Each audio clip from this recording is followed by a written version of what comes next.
Пред Штип, францускиот Бордо и албанскиот Елбасан предстои значајна културна соработка која треба да се реализира во наредниот период, а се однесува на реставрација и реконструкција на значајно културно-историски објекти во Штип. Идејата е да се заштита старите јадра, односно културното наследство во старите јадра, старата архитектура.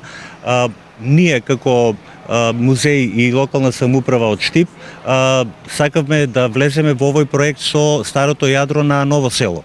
Бидејќи знаеме дека Ново село со неговите историски карактеристики и со неговите архитектонски карактеристики го заслужува тоа.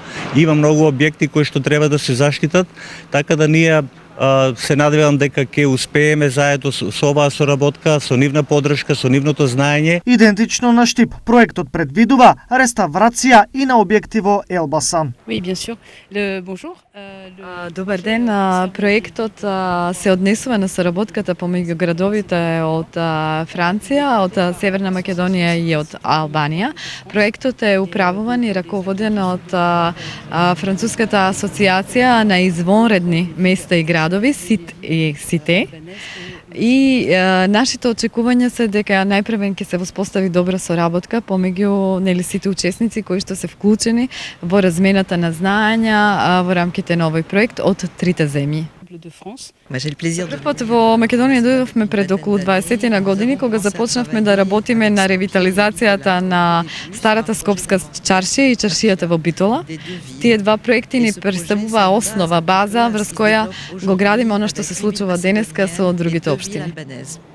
За активностите во Штип, носител на проектот е општина Штип. Како општина навистина сме благодарни за оваа соработка и денес со експертите од Франција и од Албанија сме тука во Ново село за да ги погледнеме оние објекти што ние како општина ги понудивме, за да го слушнеме нивното мислење. Се работи за заштита на старо градско јадро, што мислиме дека Ново село е навистина она место што треба да се заштити. Проектот ќе биде реализиран во наредните неколку години со пари од европските фондови.